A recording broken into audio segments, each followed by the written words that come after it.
Então, agora sim, vamos começar oficialmente, tá?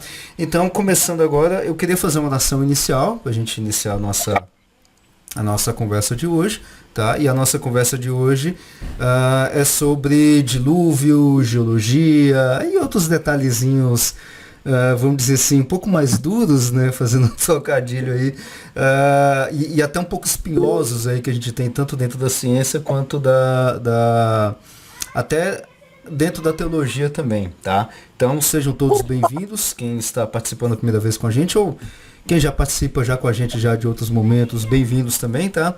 Então vamos começar fazendo a oração e aí depois eu passo para o Yuri e ele apresenta para nós a temática, tá? Então vamos orar. Senhor, muito obrigado por mais um dia que você tem nos dado. Graças te damos, Senhor, pela vida de cada um que está aqui nesta noite, para aprender um pouco mais da tua criação, um pouco mais da tua palavra. Abre os nossos entendimentos e abençoe também aqueles que não puderam estar conosco hoje. Fica conosco, é o que nós pedimos e te agradecemos, em nome de Jesus. Amém. Bom, então é isso, senhores. Yuri, fica à vontade. Ok. Bom, obrigado pela oportunidade. Eu espero que esses momentos aqui sejam para todo mundo pensar, né? Não quero fechar a questão com nada, porque eu também estou aprendendo. E eu vou me apresentar, eu sou geólogo, eu tenho mestrado e doutorado pela USP,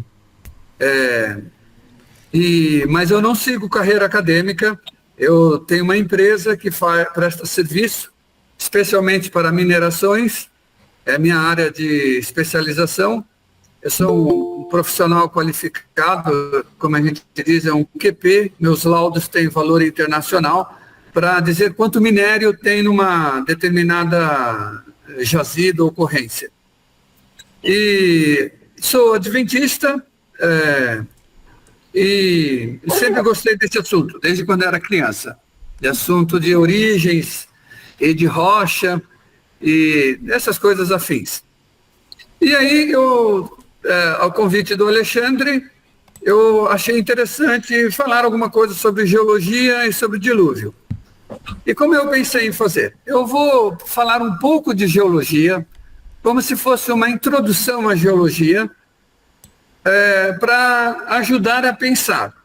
E como eu acho que é pouco tempo para falar de muita coisa, eu vou dar uma pincelada e depois vou deixar a gente debater sobre evidências de dilúvios, ou de um dilúvio, ou de nenhum dilúvio, e coisas do tipo, né? Porque aí entra na parte de como interpretar a Bíblia, que é outro mundo, né? Que também daria para ter aqui várias horas e não é minha especialidade. Então é isso. Eu vou começar, posso começar direto, né, Alexandre? Eu tenho... Fica à vontade, se tiver slide para apresentar, pode colocar. Tenho. Eu vou ver se eu consigo aqui colocar, ó, vamos ver se eu vou tentar compartilhar minha tela. Eu ponho Windows, né? Eu acho que é isso que a gente... Não, Intel Screen deve ser. Tá. E agora eu vou pôr... Estão vendo já a minha tela? Estou vendo a tela do Word. Do Word que eu estou correndo aqui algumas coisas. Isso. Se puder aumentar ela para ela ficar mais larga. Tá bom. Aí fica... Sim, já estou aumentando. Aí, perfeito. Legal? Perfeito. Tá. Então, eu vou falar primeiro, assim, bem do início, de uma partinha da geologia, porque geologia é muito ampla. Primeiro eu quero dizer que geologia é uma ciência séria, não é nenhuma astrologia, não tem nada a ver com isso. Tem um fundo prático muito grande, não só para mineração, mas como para poluição de água subterrânea, para encontrar água, para dizer sobre origens, para geologia de engenharia, construir túneis, pontes, estradas. Ela é muito ampla, a geologia, e ela teve um grande crescimento depois da década de 60, que quando foi que mapeou o fundo do oceano, que muitas das teorias que só eram hipóteses da geologia foram assim atestadas quando foram mapeadas o fundo do oceano. E aí teve um boom da geologia histórica, principalmente, muito grande a partir da década de 60. Mais ou menos que nem o Hubble fez aí com a astronomia. Muito bem, e quando a gente vai falar de geologia, eu vou falar alguma coisa sobre os tipos de rocha que tem. Então eu vou começar com rochas sedimentares, que são rochas formadas pela deposição ou por gelo, ou por chuva, por água, por rio, por mar, ou por vento. Então elas são todas rochas que foram depositadas. Aqui tem uma foto típica de uma rocha sedimentar.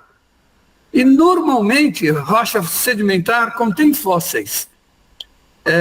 E daí que ela tem uma importância muito grande para quem procura petróleo, por exemplo, ou para quem estuda origens. E os fósseis, aqui está um exemplo de um fóssil bem usado na geologia. Eles também, além de eles indicarem uma camada específica, aqui essa camada tem o fóssil X. Eles também indicam em que condições aquela rocha foi formada. Por exemplo, se o fóssil é de água doce, se é de água salobra do mar, que temperatura aquele fóssil vivia. Isso dá para ver, inclusive, pelo estudo das carapaças dos fósseis, comparando com animais semelhantes a eles atuais e coisas do tipo. Então, esse é um tipo de rocha, rocha sedimentar. Outro tipo de rocha são as rochas ígneas. E as rochas ígneas são de dois tipos principais. São aquelas que vêm para fora da superfície, porque lá no miolo da Terra é tudo rocha derretida, e eu estou simplificando bem, tá? Mas basicamente é isso. Existe uma casquinha de rocha dura, onde a gente vive, de tipo, em média lá vai uns 50 quilômetros de espessura, e a Terra tem 6.000 quilômetros de diâmetro. Então dá para ver que a gente vive numa casquinha, e o resto é uma massa em alta temperatura e que quando chega em superfície fica bem fluida. Então essas são as rochas ígneas, que elas podem ser então líquidas, né, e que vai se esfriando lentamente, que são as rochas vulcânicas, as plutônicas, e as vulcânicas, que são as que os vulcões expelem, que é, por exemplo, nesse vulcão aqui que está exemplificado nesse slide, e as rochas que se condensam dentro da Terra. Que é aí que formam diques, ou elas formam pedaço de rocha, de magma que endureceu dentro da Terra. Tá? Ele esfriou perto da superfície da Terra. Então tem esses dois tipos de rocha. A que extravasou e aquela que esfriou dentro da Terra. A que esfria dentro da Terra forma cristais grandes, porque ela tem tempo para formar cristal. E a que extravasa normalmente são mais amorfo, esse tipo de rocha. E o outro tipo de rocha são as rochas metamórficas, que são essas que são dobradas, ou elas têm rachaduras, foram transportadas a longa distância. E isso daqui tem muita influência das forças que tem dentro da Terra, as forças tectônicas. Então, o que a gente vê, basicamente, os tipos de rocha? As sedimentares, formada por transporte e deposição, ou por gelo, ou por água, ou por vento, e sempre tem transporte envolvido. Ou as ígneas, que são aquelas formadas, condensadas dentro da Terra, ou que extravasaram, e as metamórficas, que são ou tanto as ígneas como as sedimentares, que passaram por um metamorfismo, por uma transformação, sofrendo pressão ou temperatura, ou ambos. E aí forma outro tipo de rocha. Essa daqui, por exemplo, ela foi dobrada. Como vocês estão vendo, tem uma dobra aí, deitada, em cima dessa rocha, que provavelmente era uma rocha sedimentar. Muito bem. E aí tem alguns tipos de princípios que são muito assim fáceis de entender, intuitivos até.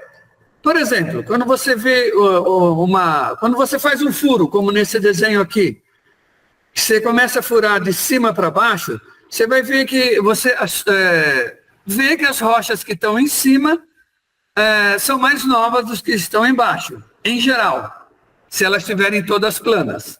Tá? Olha que eu coloquei em geral. Por exemplo, ela pode estar muito dobrada e inverter a posição, mas em geral não é isso que ocorre. Então esse é um princípio da estratigrafia que estuda os estratos das rochas, que é o princípio da sobreposição. A mais nova sempre está por cima. E outro princípio muito usado é que a rocha, quando é sedimentar, ela normalmente é horizontal, como essa camada aqui, como foi aquele primeiro slide que eu mostrei lá em cima, de rochas sedimentares, tudo horizontais. Realçando que rocha sedimentar, em geral, tem fósseis. Depois tem o princípio seguinte, nesse desenho, o princípio da intersecção. Quando você tem uma outra rocha que corta as camadas de rocha sedimentar, essa que corta é mais nova do que as outras que foram cortadas. É bem lógico isso também, né? Você tem várias camadas e, de repente, tem uma rocha que cruzou todas as camadas. Então, essa última rocha que cruzou tudo é a mais nova do que as outras que já estavam lá. A mesma coisa aqui, tem várias camadas e, de repente, entrou esse negócio vermelho no meio, então isso é uma rocha mais nova, e depois essa rocha mais nova, vermelha, sofreu uma rachadura, uma falha, e deslocou um pedaço dela. Então, na ordem da sequência aqui, de mais baixo aqui seriam as rochas estão mais embaixo, as rochas mais antigas, até chegar nessa superiora, que seria mais nova, depois veio mais nova ainda essa vermelha, que intrudiu dentro dessas rochas, e por último teve o fenômeno dessa rachadura que deslocou uma parte da rocha vermelha. Outro princípio, e eu já estou acabando, que é muito assim, intuitivo também, é o princípio da continuidade lateral. Então imagine que você está numa montanha, num vale, e você tem montanha dos dois lados. E você vê as camadas dos dois lados da montanha, mas exatamente onde tem um vale, não tem camada nenhuma, porque é ar, né? Tem o oco ali do vale. Então você pode unir as camadas. Falar, essa camada continua ali, essa camada de calcário, por exemplo, que é o que está unindo aí, nem que tenha até um certo desnível topográfico, que é bem comum. A Terra é um planeta vivo, ela tem tantos movimentos na vertical como na horizontal. Então, às vezes, é bem comum, uma mesma camada é deslocada. Mas você fala, é um princípio de que é continuação da mesma camada.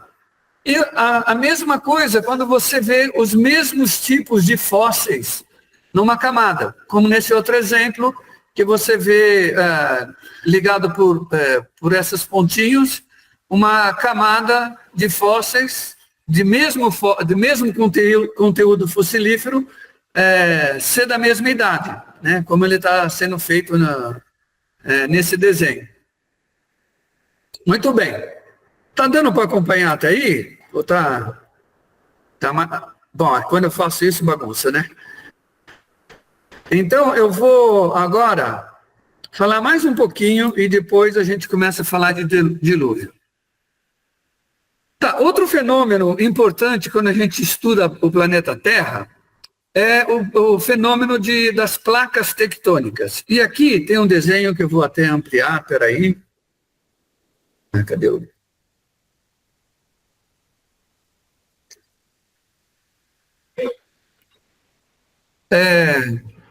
Vocês estão vendo aí uma rachadura no meio do Oceano Atlântico. E de um lado direito está a África, e do esquerdo a América do Sul, com o Brasil ali aparecendo. E no meio, então, tem essa rachadura de norte a sul e pequenas outras rachaduras de leste a oeste, meio que na horizontal.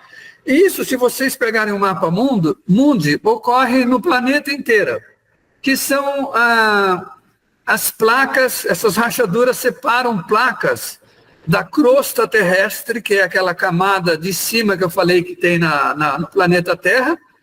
Relembrando, o planeta Terra é uma bola de rocha derretida, e a camada superior, bem uma casquinha lá em cima, tem essa crosta endurecida que é toda rachada. E essa rachadura se mostra como vocês estão vendo aí nesse desenho. E isso que foi descoberto ou revelado na década de 60 com o mapeamento do fundo dos mares. E quando você pega essas mesmas camadas e faz o estudo de idades dessas rochas que estão nessas camadas, você vai ver que elas são como se tivesse um espelho bem na rachadura dividindo, e elas têm a mesma idade proporcional à distância da rachadura que está no centro. Então, se você pega uma camada bem próxima do lado direito dessa rachadura e do lado esquerdo, ela tem a mesma idade. Depois você afasta um pouco mais de ambos os lados, elas vão ter idades similares e assim por diante. E sempre o mais novo é o que está mais perto da rachadura. E é o que mostra nesse desenho aqui, ó. A rachadura seria esse risco em vermelho e tem idades radioativas proporcionais e equidistantes ao longo dessa rachadura. Então, isso daí vocês já começam a ver que essas rochas foram formadas enquanto o oceano estava abrindo e estavam afastando os continentes. Por isso que tem essa diferença de idade. E as mais antigas são perto dos continentes e as mais novas, onde tem essas rachaduras, que é onde forma a rocha nova, por onde extravasa a lava, através dessas rachaduras que tem no meio dessas placas oceânicas. A mesma coisa ocorre com a polaridade magnética do planeta. O planeta, de tempos em tempos, inverte o polo magnético da Terra. E aí você vai ver que é como se fosse um espelho. Então, o que está em branco é a polaridade que existe hoje, e o que está em cor aí, alaranjado e vermelho, é invertido. E também forma pares. Vocês estão vendo que de um lado é vermelho, branco, alaranjado, branco, amarelo, e do outro lado a mesma sequência. Então, as rochas têm idades semelhantes e a mesma direção de polo magnético, à medida que o polo foi se invertendo. Aqui tem a mesma figura, mostrando a interação, a variação desses polos. Dá para ver aqui a África, a América do Sul, aqui seria aquela rachadura que tem no meio do Oceano Atlântico, e essa equivalência de rocha dos dois lados dessa cadeia montanhosa, e onde tem essa rachadura. Bom, isso tudo levou à conclusão de que o planeta funciona através de placas, conforme esse desenho agora ilustra, de maneira mais didática, como funciona o planeta Terra. Então, imagine que onde está escrito aí, ó, arco vulcânico, cordilheira continental, seja a América do Sul. E onde está escrito fossa, aí do lado esquerdo, a costa do Chile. E depois seria, em azul, o Oceano Pacífico. Então, embaixo do Oceano Pacífico teria uma crosta crosta oceânica, que é mais densa pelo tipo de rocha que é formada, que mergulha embaixo do continente sul-americano. E quando ela mergulha, ela vai se esquentando e produz vulcão, que é onde sai esse magma subindo e extravasando no vulcão. Isso tudo boiando em cima da astenosfera, que é uma rocha mais derretida e mais líquida. Não é líquida, mas ela é pastosa. Tá? E os continentes e a crosta oceânica boia em cima dessa pasta. Bom, espero não estar indo muito rápido, mas ainda um outro conceito que eu gostaria de dizer para vocês, para a gente começar a conversar, é sobre discordância angular. O que é isso daí? Quando você forma as camadas sedimentares, como está aqui, ó, essas primeiras todas paralelas, é comum encontrar na natureza rochas sedimentares inclinadas, do jeito que está aqui. E forma aí uma coisa que a gente chama de discordância de ângulo, que um estava horizontal e esse daqui está inclinado. E de cara, daqueles princípios que a gente olhou logo no começo, você vai dizer que essa camada marrom é a camada que se formou por último, é a mais nova, e veio seguindo por idade até chegar aonde tem essa camada rosa, que não está numa linha reta, ela está significando que teve erosão nessa camada, separando dessas camadas que estão todas inclinadas. Então, já dá para ter uma ideia de idade relativa nessas camadas. E aqui ilustra isso que eu estou tentando mostrar aqui em cima, que tinha uma camada sendo depositada em áreas planas. Depois teve depois o mar afastou, parou de ter deposição de rocha sedimentar.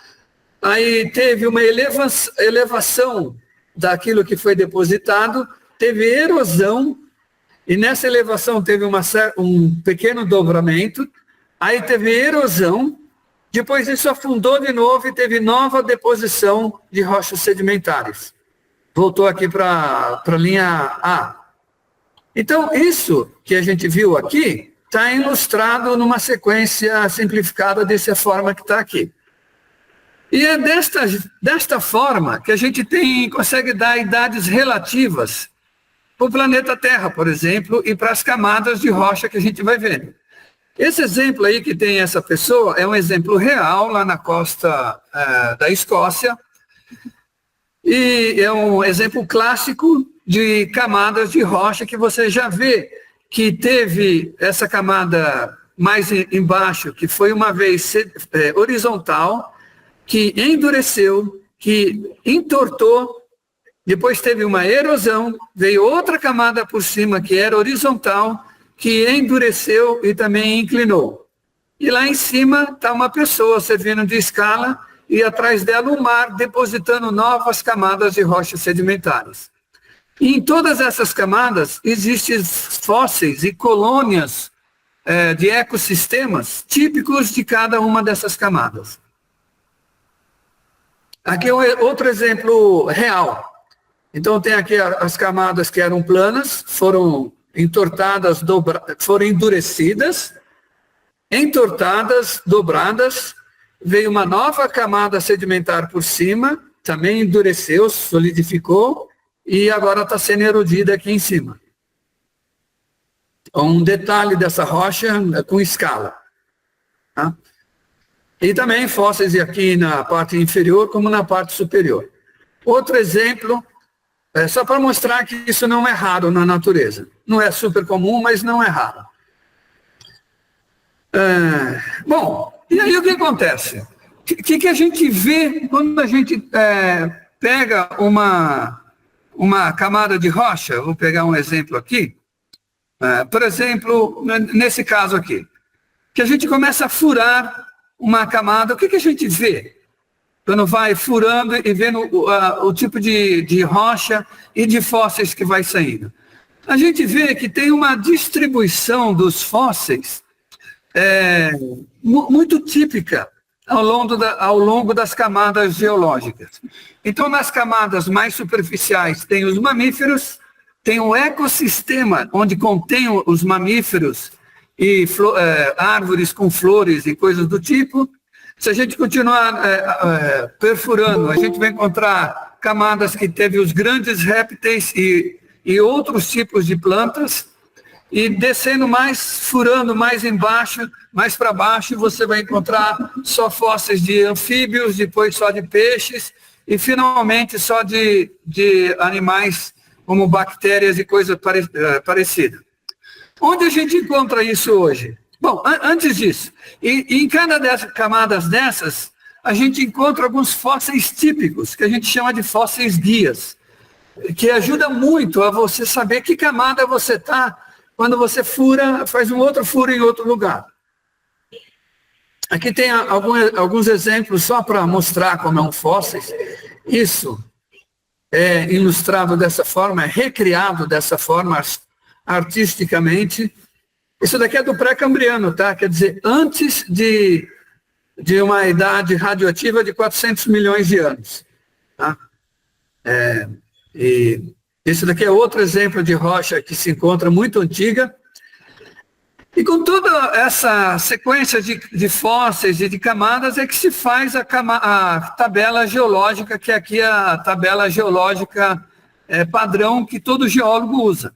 O que ela contém? Ela, começando aqui do lado direito, ela começa desde rocha super antiga, que eram só rochas magmáticas, que a gente até chama de período hadesiano, porque era do Hades, da onde vem a palavra Hades, de inferno, porque era só rocha vulcânica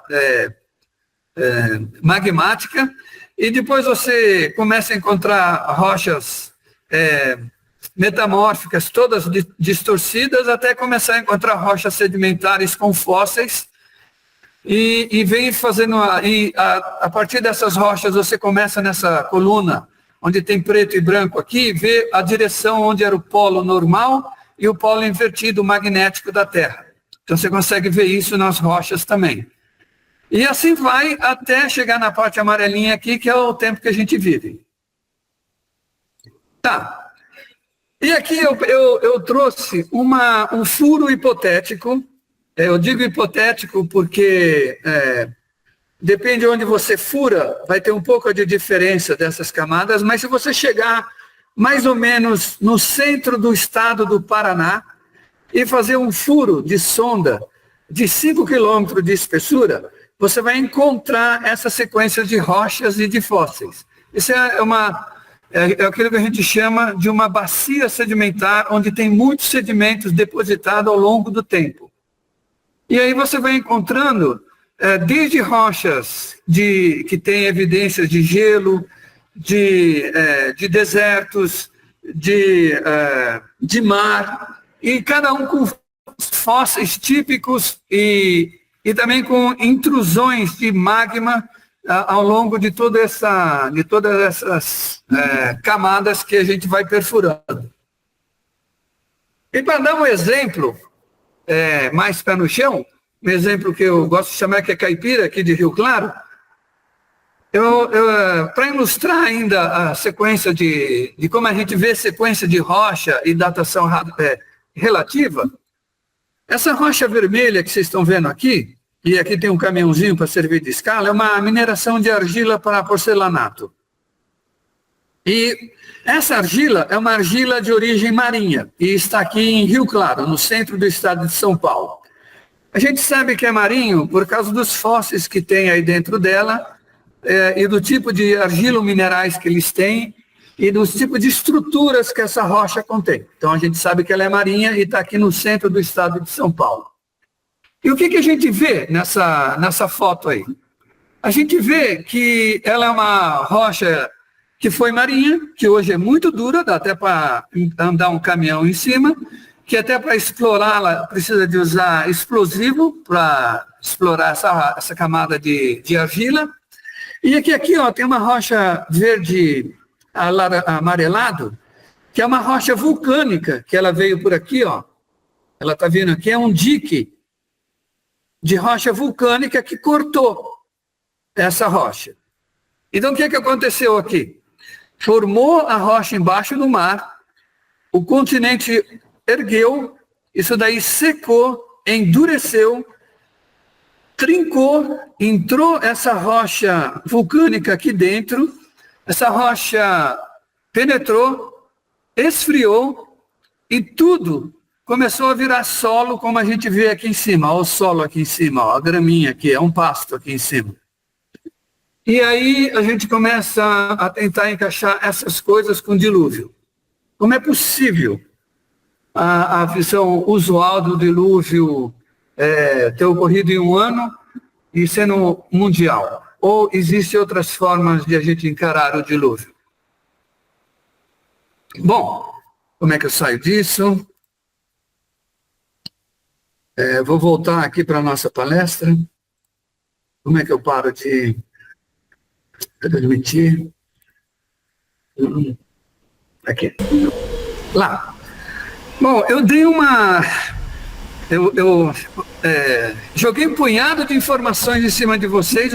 Eu sei que a maioria é físico. Espero não ter sido antididático, mas espero ter colaborado com um pouco de visão. E aí eu queria começar agora a discutir um pouco de dilúvio. Mas antes disso, perguntas? E quanto tempo eu já falei? Uau, eu falei quase meia hora. Não, mas tá no prazo ainda. Yuri, só aproveitando antes do pessoal comentar, eu queria ver duas perguntinhas muito simples. Tá, vou usar meu poder de líder aqui para começar as perguntinhas. Talvez seja um pouquinho mais técnico. Numa daquelas figuras, você mostrou que tinha... É como se apareceu alguma coisa no meio. Você tem as camadas assim todas bonitinhas, sedimentares, e aí tem um blocão de camadas que está deslocado. Sim. Quando ocorre aquilo, todas as camadas juntas se deslocam juntas? Isso é muito comum quando dá um terremoto. É isso que ocorre na superfície da Terra. Existe esse deslocamento. E vai que todas. A gente chama de falha. Falha. E essas falhas, elas podem ser tanto na vertical, como na horizontal, ou ambos juntos. Ou ambos os movimentos juntos. Isso mostra que o planeta é vivo. Tá? A gente tem uma ideia, porque a nossa vida é muito curta, dele ser estático, mas o planeta é vivo. Tá?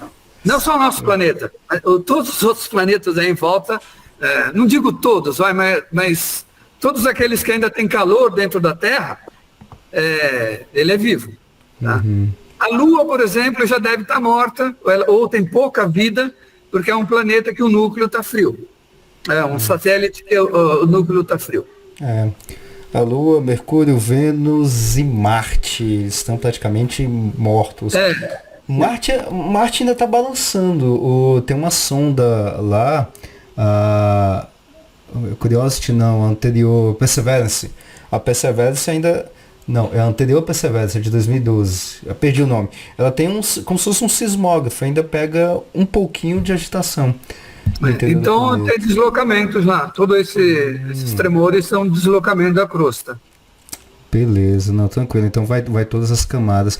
Um outro detalhe, você chegou a mencionar lá da questão do mapeamento no fundo do mar, na década de 60.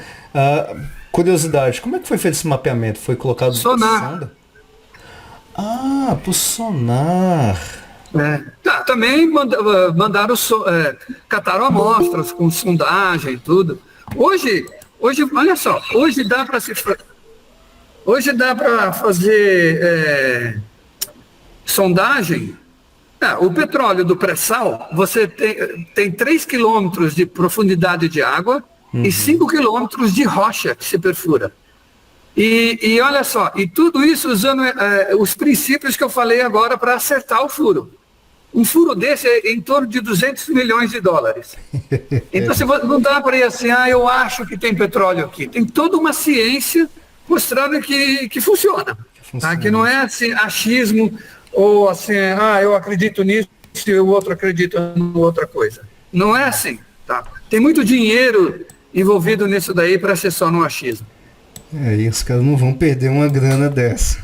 Não. Certo. Pessoal, vocês têm algum comentário, alguma pergunta antes de continuar? Bem-vindo aí aos que foram chegando ao longo do tempo. Não? Tá, deixa eu só aproveitar um detalhe. Quem não pergunta é porque não tem dúvida ou porque não entendeu nada. Espero que é porque não tenha dúvida. Não, acho que o pessoal entendeu bem. Só um detalhe. Cadê? Deixa eu só colocar aqui. A Yara tinha perguntado como é que participa do grupo, tá? Yara, faz o seguinte, eu tô te mandando aí o meu contato do telefone, do WhatsApp, me dá um toque lá e aí eu te passo direitinho como é que é o procedimento todo certinho, tá? Bom, se ninguém tiver nenhuma pergunta, pode seguir, Yuri, à vontade.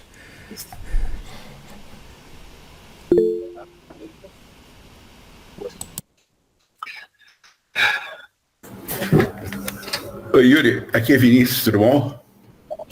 Oi, Vinícius, tudo bem? Você pode explicar um pouco mais sobre fóssil guia? Eu imagino que um fóssil guia, você nunca vê dois fósseis guias diferentes na mesma camada. É isso? Não, pode ver sim. O fóssil guia é um fóssil que ocorre... O ideal de um fóssil guia é que ele tem uma distribuição no planeta bem grande, então é fácil você encontrar aqui na América do Sul, na América do Norte, na Ásia. E, por exemplo, e também que ocorra num espaço bem definido de tempo, ou de camada, para não falar em tempo. Então, por exemplo, tem deixa eu ver aqui, a trilobita. Parece uma barata gigante. Ele é um fóssil guia do Paleozoico, porque ele ocorre em todas as rochas sedimentares do planeta, e quando você encontra aquele fóssil guia, você sabe que camada você está. Tá? Então, é por isso. E pode ter vários fósseis guias na mesma camada, que são fósseis abundantes de distribuição regional, global. Tá? Isso é um fóssil guia.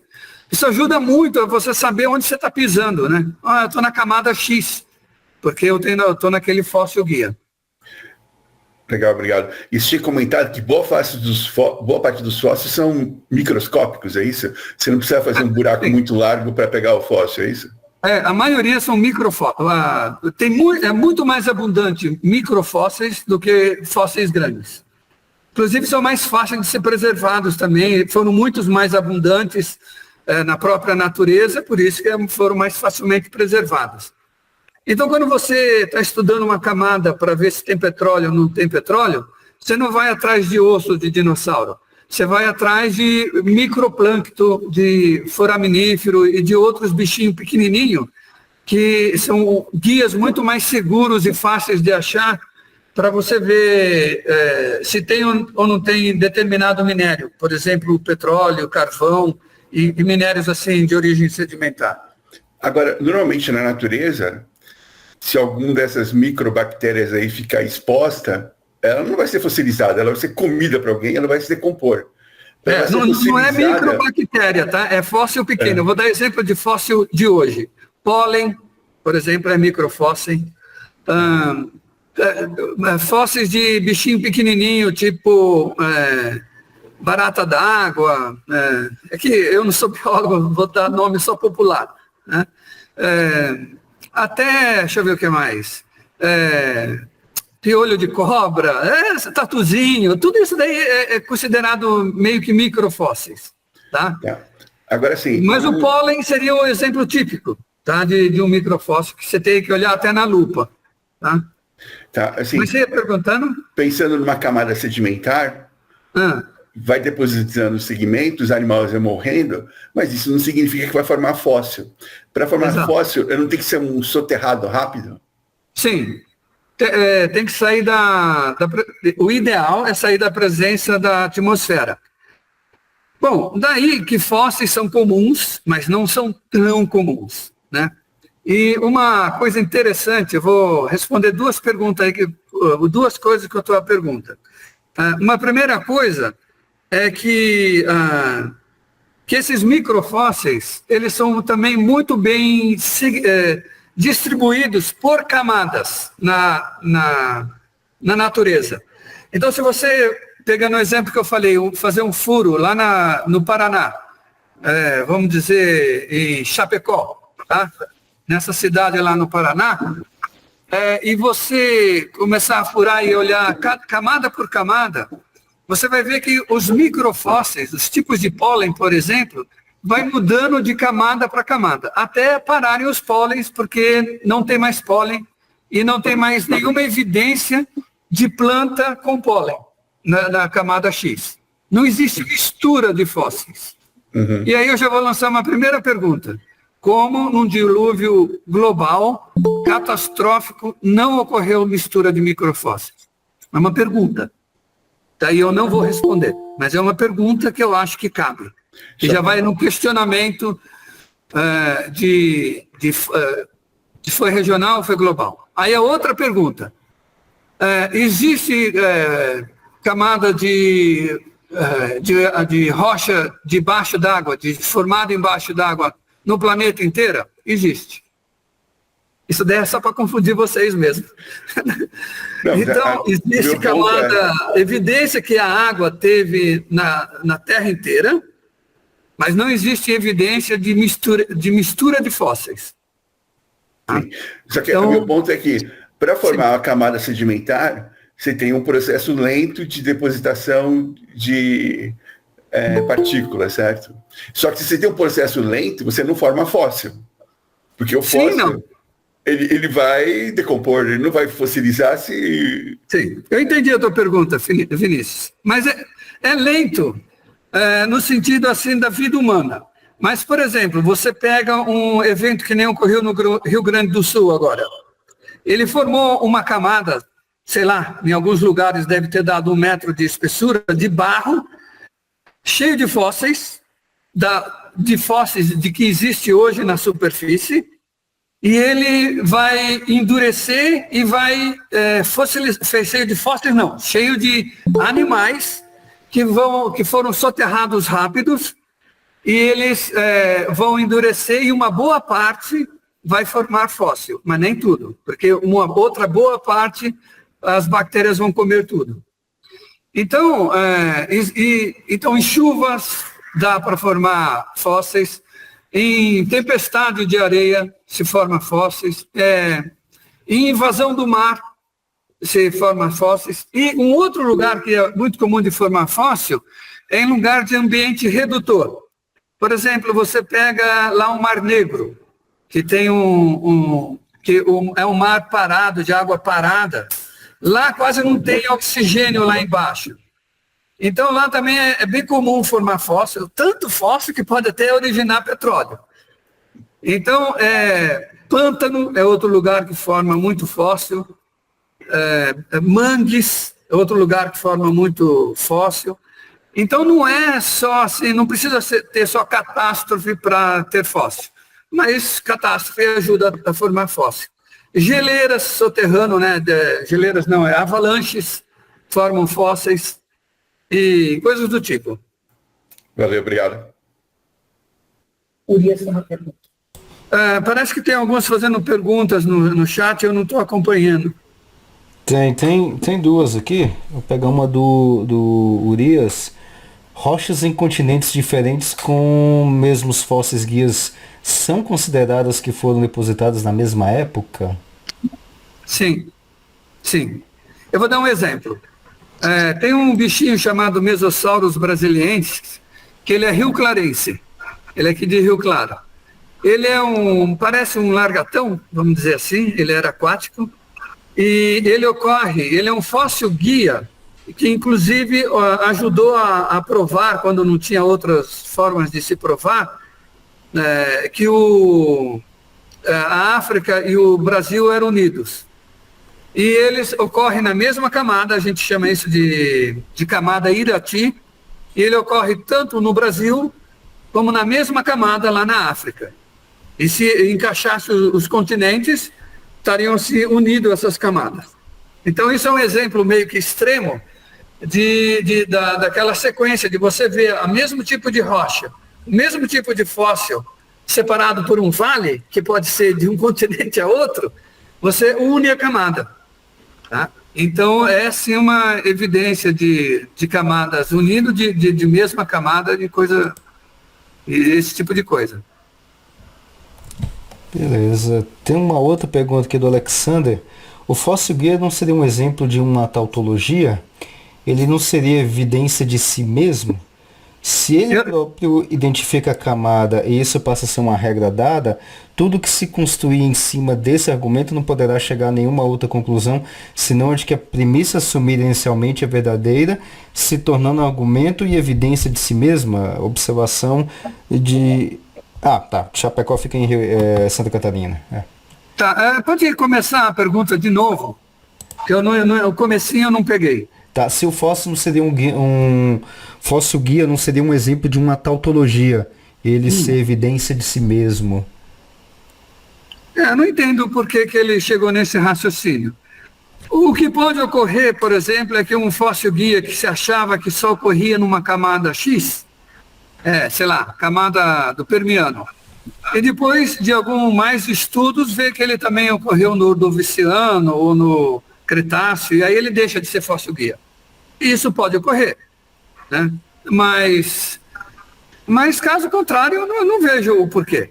E existem muitos fósseis guias, principalmente microfósseis, e que eles são muito usados. Qual que é a utilidade do fóssil guia? É para você achar petróleo. No exemplo aí da Petrobras, a Petrobras ela faz um furo, encontra os fósseis guia e ela já vai vendo até o tipo de ambiente que aquele fóssil se depositou, e aí ele já vai vendo se é favorável ou não aquele ambiente a formar petróleo.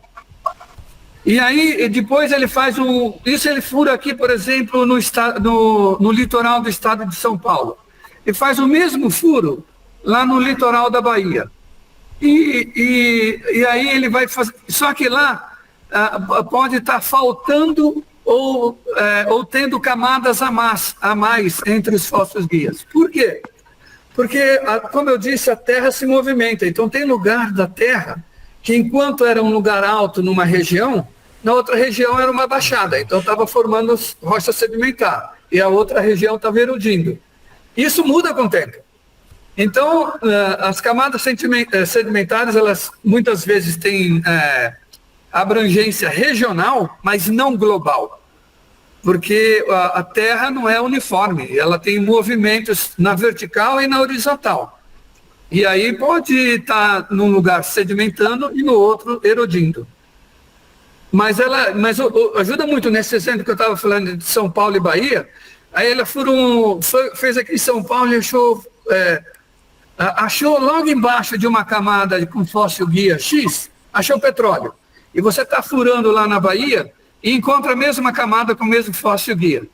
Aí você fica animado a continuar a perfuração, porque vê que embaixo tem chance de ter petróleo. Então é um exemplo bem simples, tá? E aí, aproveitando essa questão, eu posso ter necessariamente petróleo nos dois lugares porque eu achei fóssil guia e achei as camadas? Por exemplo, São Paulo, necessariamente. Não necessariamente. Não, porque não depende só do fóssil, depende também de várias outras condições para se formar o petróleo. Por exemplo, precisa ter muita matéria orgânica, e 2, a rocha não pode esquentar muito, porque quando você vai pondo camada sobre camada em cima da rocha, vai criando peso, pressão e aumentando a temperatura.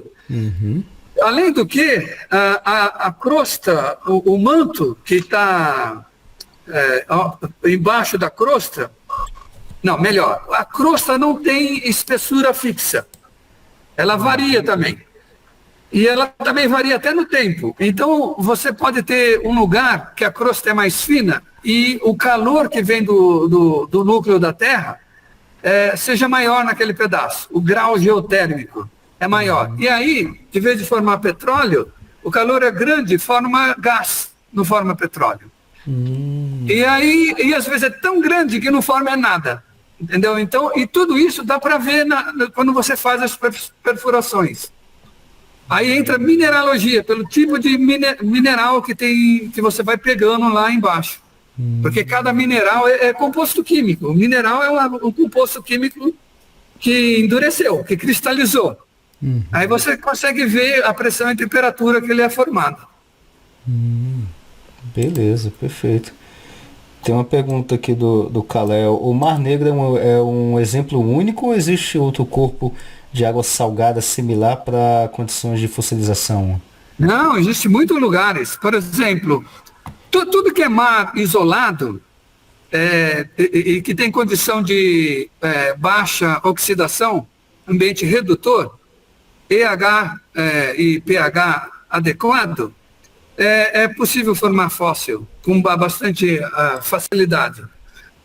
Então eu falei de mangues formam fósseis com facilidade, lagos de água parada, em lugar frio, por exemplo, forma muito fóssil, né? Então esses lugares que têm facilidade de ter fóssil. Onde é difícil de ter fóssil? Lugar onde tem o ar está em contato. Por exemplo, se você tem um lago que no verão ele fica cheio d'água e no inverno ele seca. Aí quando seca, em geral, se ele não foi coberto por uma camada de barro, protegendo da atmosfera, aquilo lá tudo decompõe. Tá? Uhum. Isso é só para ter um raciocínio, tá? Precisa tirar da atmosfera. E o jeito mais fácil de tirar da atmosfera é soterramento rápido. Mas não é o único jeito. Ambiente redutor também forma fóssil. E tem muito jeito de tirar rápido da atmosfera. Chuva torrencial, avalanches, que mais? Invasão do mar, como um maremoto, por exemplo. Né? Coisa desse tipo. Uhum. Tá. Pelo horário aqui, e até pela conversa e pelas perguntas que estão rolando ainda, eu queria te fazer uma nova proposta, Yuri. Da gente ficar nessa parte de geologia, porque já tem mais uma pergunta aqui, e eu acho que ela é um pouquinho mais complicada também. E aí depois eu marco contigo, a gente conversa no particular, e aí eu marco contigo uma outra reunião dessa pra gente tratar de dilúvio. Apenas de dilúvio. A gente vai bem aqui na parte da geologia. Sim. Que o assunto tá rendendo, tem mais perguntas e tudo mais, aí eu fecho essas perguntas aqui nessa parte de geologia e depois acerto contigo uma data. Pode ser? Sim, e inclusive eu quis fazer essa introdução, porque senão, o que ocorre, Alexandre? O que ocorre é o seguinte, existe uma ignorância, eu não estou achando uma palavra, não no sentido agressivo, tá? Existe uma ignorância da geologia, e que, se vocês passarem a observar mais os barrancos de estrada e cortes de rodovia, essas coisas, vocês vão ver como isso é bonito e como é intuitivo. Tá? Então, existe uma ignorância dos fenômenos da geologia e ignorância da Bíblia. Uhum. E aí, os ateus fazem um horror com isso daí e muitas vezes os cristãos também fazem outro horror com isso daí. Então, para a conversa fluir legal, precisa ter um conceito mínimo dessas duas disciplinas. Uhum. Né? E aí eu até faço um desafio, um incentivo para se ler o Gênesis, lá de 1 a 11, com cuidado nesse intervalo de tempo, e do mesmo jeito, estudar um pouquinho de geologia. Na internet mesmo, tem muita aula prática de geologia para leigo, e vocês vão, inclusive, ganhar o benefício de, quando estarem viajando, ver muita coisa que os outros não enxergam. Vocês vão enxergar tipo de rocha, estrutura, ver fósseis que alguém pode dar um chute e estar chutando um fóssil. É muito bonito, é uma ciência muito bonita. Uhum. Tranquilo. Tem uma última pergunta aqui que o Alexander fez. Ele colocou o seguinte: qual seria o impedimento fundamental para considerarmos que os eventos geológicos que estudamos hoje ocorreram em uma escala relativamente curta de tempo, por ação de impactos de meteoros e cometas, conforme propõe Naor Neves no livro A Grande Extinção em Massa? Alguns geólogos... Eu conheço bem esse livro aí, até porque o Naor é meu amigo. Embora a gente não tenha o mesmo tipo de ideias sobre esse assunto, mas eu entendo bem o que ele fala. Bom, o Naor, quando ele propôs de uma maneira assim muito inteligente essa questão do dilúvio ser ligado ao impacto de um cometa, ele pegou várias evidências mostrando que houve sim um impacto na Terra. Na verdade, houve mais de um impacto. Esse que todo mundo conhece aí da extinção dos dinossauros foi o maiorzão, mas teve outros. E ele usou vários argumentos de soterramento rápido, de extinção em massa, de fenômenos geológicos que demorariam, teoricamente, milhões de anos para ocorrer, que ele mostra que ocorre em tempo muito rápido. Verdade, ponto. Agora, por outro lado, será que isso explica tudo? Ou será que isso é uma forma de pensar algumas coisas da ciência, rejeitando outras coisas da mesma ciência? Então, isso tem que ver. Por exemplo, uma coisa que eu discutia muito com o Naor, assim, Naor, legal o que você está falando, mas por que os fósseis não estão todos misturados? Se foi essa baita bagunça que você está falando, essa baita catástrofe.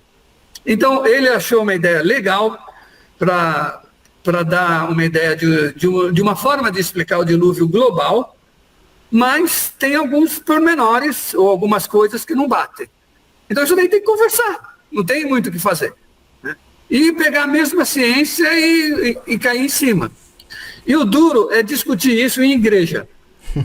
Porque não dá. Infelizmente não dá. Por que não dá? Porque vai assim... Primeiro que não sabem nem assim de todas as traduções, tradições, etc., que foram da qual a Bíblia se originou. E não nada da ciência... desse outro lado, das ciências naturais. Mas num grupo que nem esse, eu acredito que seja mais gostoso e didático e vai ampliar a visão. E nem eu acabei de dar um exemplo de coisas que ajudam na crença de dilúvio universal e global, e na outra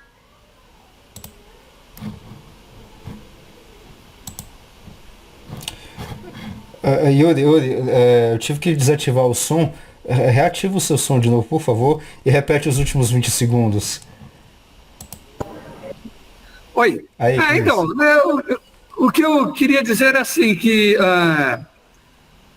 na hora de discutir esses assuntos, é legal ser num grupo como esse, que dá para discutir com a mente um pouco mais aberta, porque tem argumentos de ambos os lados. Tanto por um dilúvio global, como por uma coisa mais regional. E há argumentos fortes para todos os lados, e que aí precisa entrar uma boa compreensão da Bíblia, uma boa tolerância na conversa, e um bom conhecimento da ciência como um todo. E não só pensar de um lado ou de outro, como às vezes ocorre, principalmente em debates assim para leigos, né? E eu acho bem legal esse tipo de conversa, né? E também já posso adiantar que ninguém vai sair com o veredito. Já não tem resposta, Não. Legal. E no fundo, a minha intenção também é assim, estudem. É uma ciência bonita e a Bíblia também é bonita. Estudem isso daí, é bem legal. Isso é.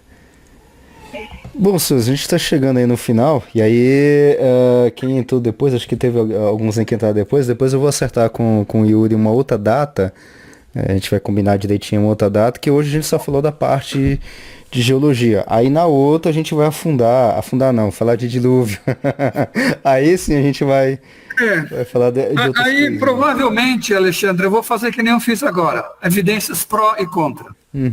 Perfeito. E várias alternativas, e aí cada um escolhe o que quer acreditar e estuda por conta. Isso. Né? E depois talvez até traga para a gente conhecimento que a gente não tem. Por que não? Isso. E aí a gente pode fazer tudo.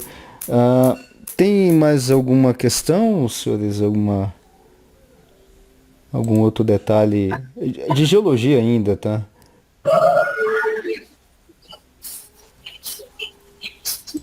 Cara, eu tô tentando ver todo mundo aqui, mas... Deixa eu ver aqui se eu tiro... Beleza. Se ninguém tem mais nenhum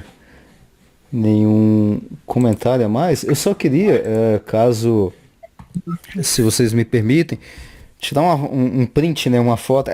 Era bom estar todo mundo junto, né, mas tirar um print aí com todo mundo, com a nossa volta da reunião, pode ser? Deixa eu ver se mais gente... Ah, tá, agora que eu vi aqui que tinha que abrir as câmeras.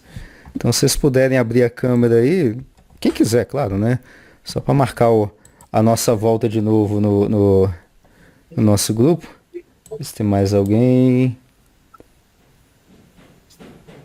que vai querer abrir a câmera. Se tem...